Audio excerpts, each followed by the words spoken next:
Hello everyone, welcome back to Grimm's Garage, and the first NECA horror figure unboxing in honor of 'tis the season. It is October, we are approaching Halloween, so in honor of that I do have a different unboxing to more honor the season, but we do have a new Hellraiser film released digitally with a female protagonist. I have seen it.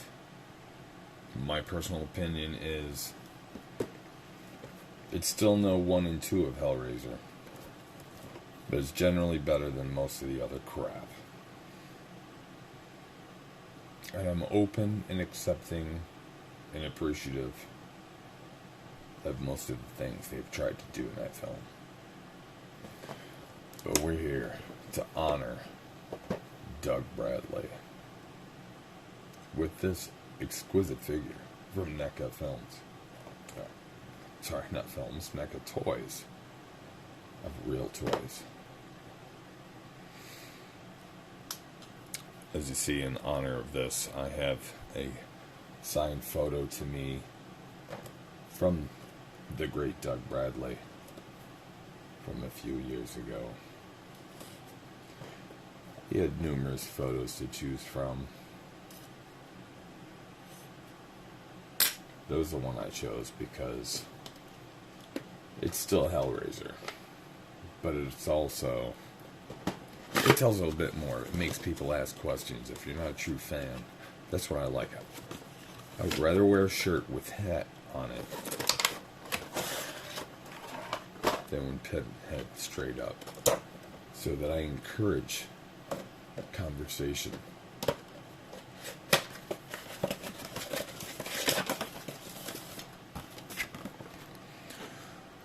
Anyway, we got some quotes on the back and some copyright on the bottom. So what do we have here? Yearning to suppress the earthly limits of pleasure and pain, Frank purchases the mysterious puzzle and inadvertently opens a portal to hell when he solves it. His body is torn to pieces by the Cenobite residents of the other realm, but something of Frank lingers, waiting on the blood of others to return to life. Includes 3 weapons, 2 swappable heads, and 2 different versions of the Lament configuration. You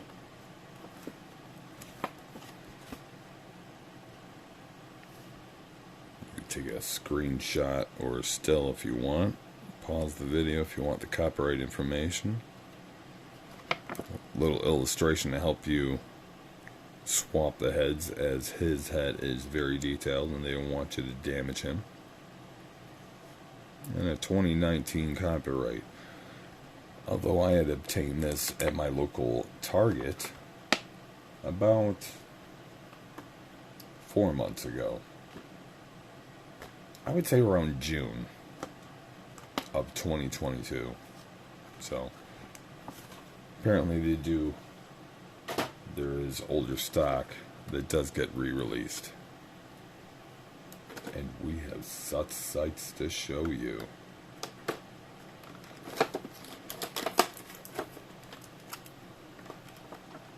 Many fine, tiny details.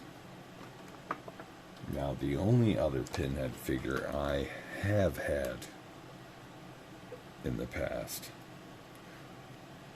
was a very large, I'm sorry, my hand went out of frame there, very large, 18-inch of him and Chatterer. I don't recall who made them, but he was motion activated to do vocal quotes, and Chatterer was motion activated to chatter his jaw. Unfortunately, both of them were damaged in moving. Their bodies were crushed, so I was able to save their heads. I literally have their heads. They're about this big. And I have the lament configuration, which is about this big. But I no longer, unfortunately, have the figures.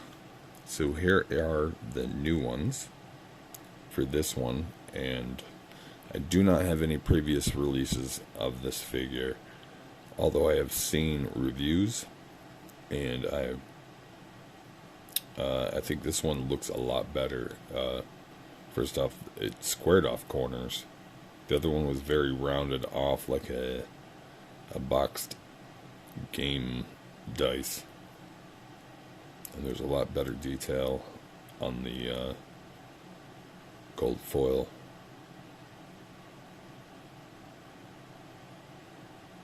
And I'm sorry if there seem to be a lot of people reviewing this product or the new films. I swear they're saying it wrong. Am I wrong? It's the lament configuration. Why am I not getting any focus now? There we go, thank you. Anyway, here is the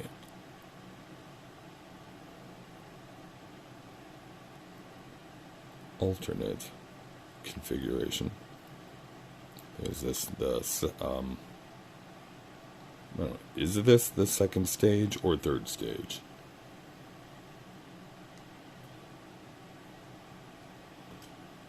I mean, you take this,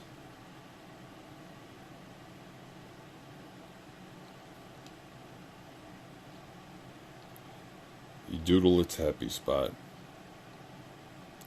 it gets aroused, gets all twisted, goes back down, and then it looks like this. So is this the second configuration? Or is the up and twisted aroused the second, and this is the third? I'm not quite clear on that. But this is what we got here. Anyway, let's keep going.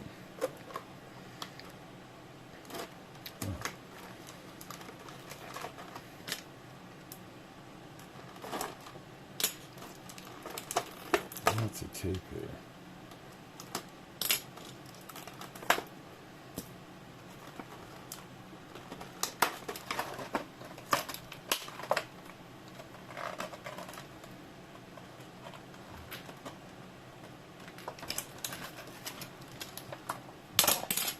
NECA really likes giving themselves a hand there. Every figure I've seen has got plenty of extra hands.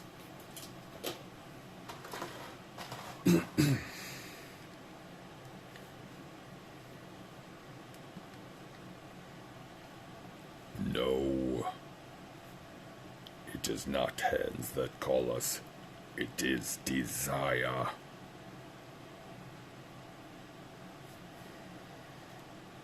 Desire to pose our figures in alternate film poses.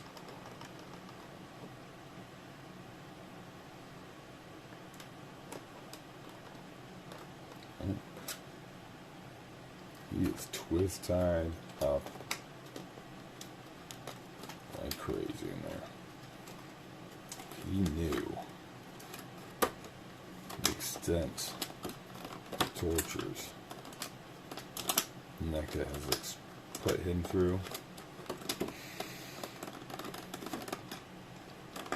He'd have an erection.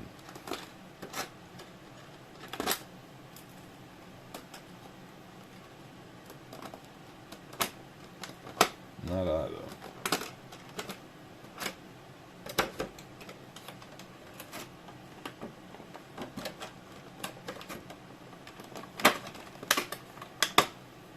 By the way, apparently, I think I'm good here, because I got this at my local Target.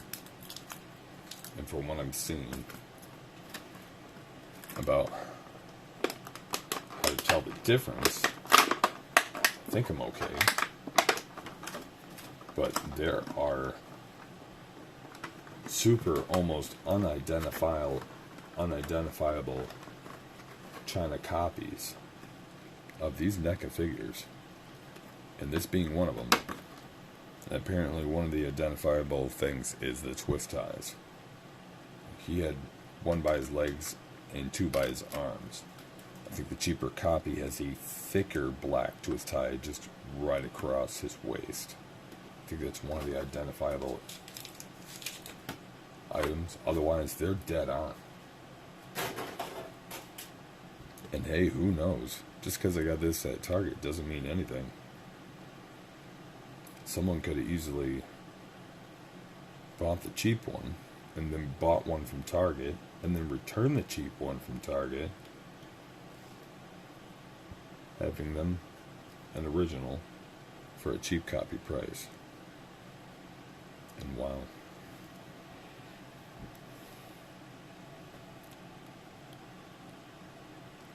This is a very exquisite figure. Now, I will admit, I have not owned or opened any NECA figures yet. We have a bin full to open.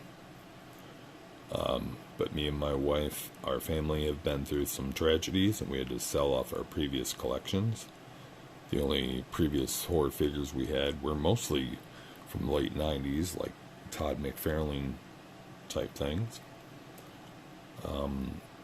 We mostly covered diecast because that's a new cheap hobby for us to start over with. We just sell everything off. So we were very happy to have this. It's way better than anything we previously owned.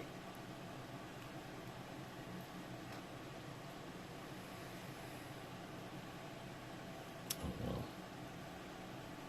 I'm sorry, focusing on this is going to be horrible. Sorry, Doug, are you messing things up here? Yes. His shininess was really messing things up. But he comes with 3 weapons that he's rarely seen, but they do have teeny metal hooks.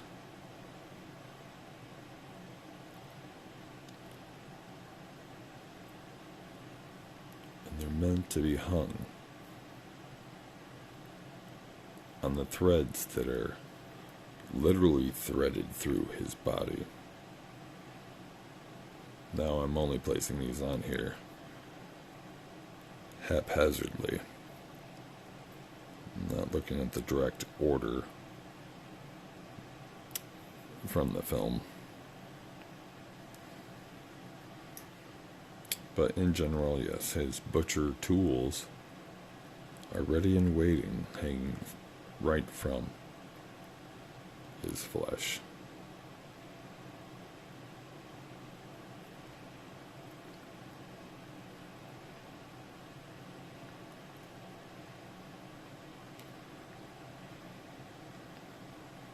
Now he is fully articulated.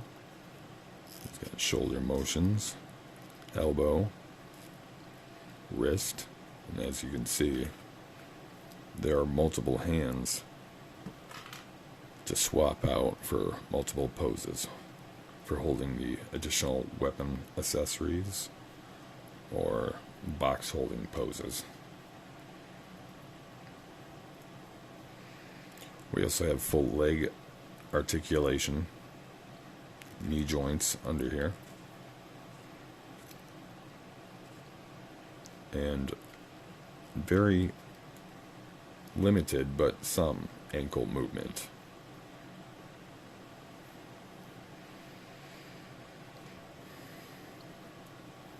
Another feature of the articulation is there is a very thin wire at the bottom of his skirt or apron,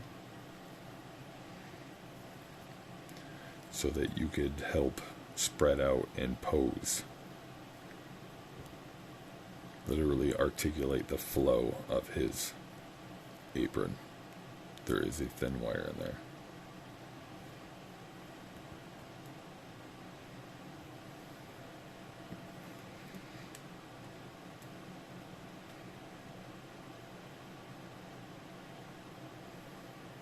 Oh, alright.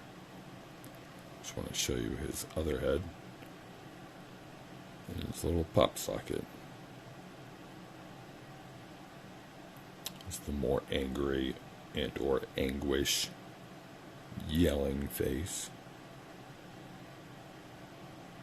These details are very nice. A lot of the times they're advertised this way, but sometimes they're still mechanically stamp painted, so the detail would look nice, but it might be a little off, so they look a little derpy. This is very nicely done. I'm really liking the detail in the teeth.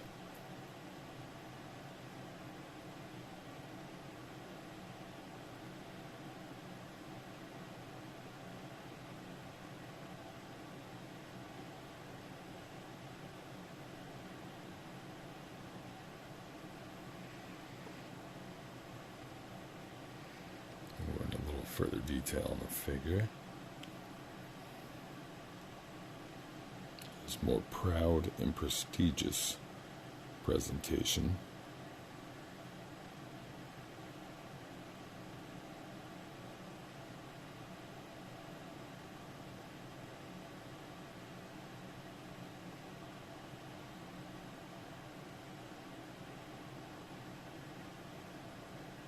And just for demonstration purposes, we will swap the heads real quick. Pops right off and grip it by the ear so you're not to damage the pins.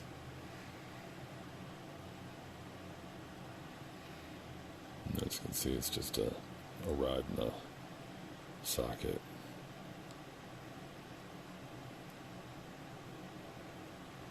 I'm gently touching the pins and trying to line the holes up. Use the ears to twist it on.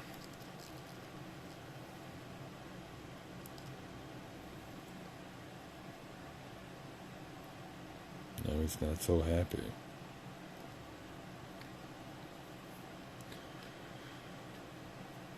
These are open hands. Let's see. I think my favorite hands.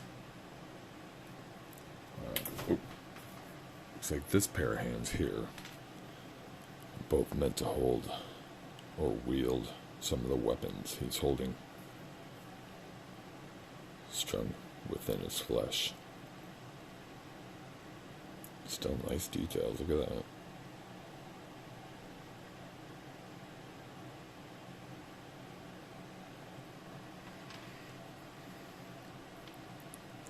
And these two will probably be my most favorite, as they'll be his box holding, presenting hands, as I will most likely present him with.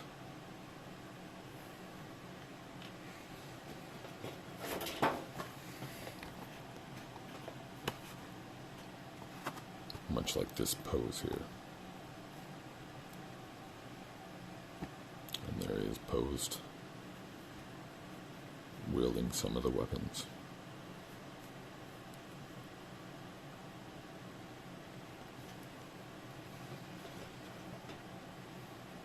And with that, folks,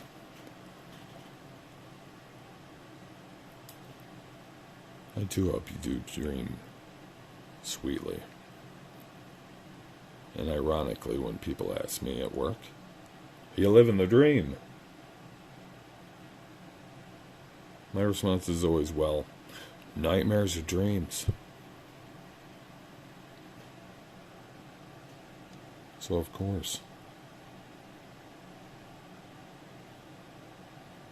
Good night.